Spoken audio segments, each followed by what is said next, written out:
Hello and welcome back to the class of 5G. In previous lecture, we talked about frequency and what ranges of frequencies or what bands of frequencies are used for different purposes. Now, let's talk about another term called frequency modulation. Just for the record, the human voice frequency can range anywhere between 80 to 280 Hz. The particulars will change for a child, an adult male, an adult female, or anyone in between. So the first question that would arise is, how useful is this particular frequency for any wireless communication? And the answer is, it is not useful at all. The thing is, this frequency is absolutely low. If we try to propagate it, or in other words, if we try to send it across the aerial medium, it will fade away along with the other noises. So if we want to make it travel further, we need to pack it with something so that the information within the voice is preserved and yet it can travel farther than the normal reach of human voice, which is generally just a few meters. But the case is different for the antennas, providing configurations and power. Antennas can generate massive frequencies that can travel hundreds or even thousands of miles. And you can consider this fact as the base inspiration behind the advent of wireless communication. But how do we leverage this property of antenna? Well, that's where frequency modulation comes into the picture. On our side, the process is pretty simple. We take the original frequency, which means the vocal frequency, we pass it through a hardware called modulator, and what we get on the other end is the modulated frequency. This whole process is called frequency modulation. Now let's define it. In case of telecommunication, frequency modulation means encoding the low frequency data onto high frequency by altering its carrier frequency. These are so many new terms, so let's inspect all of them one by one. Firstly, the obvious one. Low frequency data means the one we generate, the vocal data, the human generated speech data. Carrier is the high frequency signal that we are going to use to propagate or to transmit the voice data.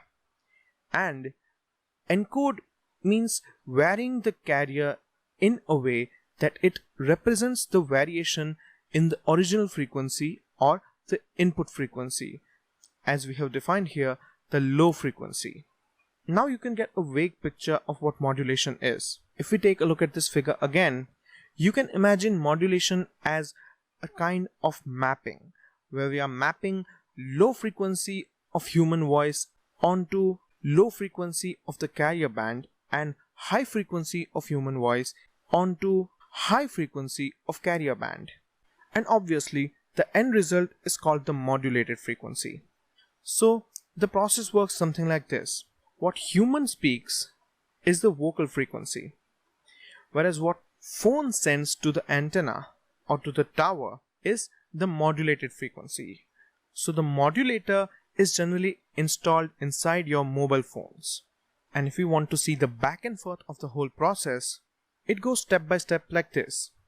The speaker, which means us, the users, send the input voice to the mobile devices. The mobile phone devices send modulated transmitted frequency to the antennas on the towers.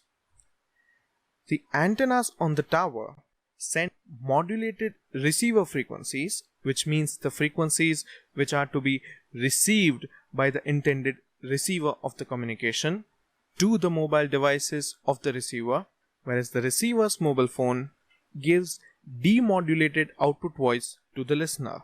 It comes from the speaker of your earpiece on your mobile phone. Let's summarize it again.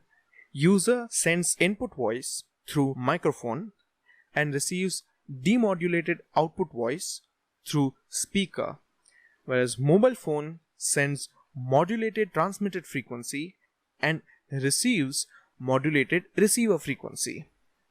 Generally, the hardware is installed as a pair of both modulator and demodulator.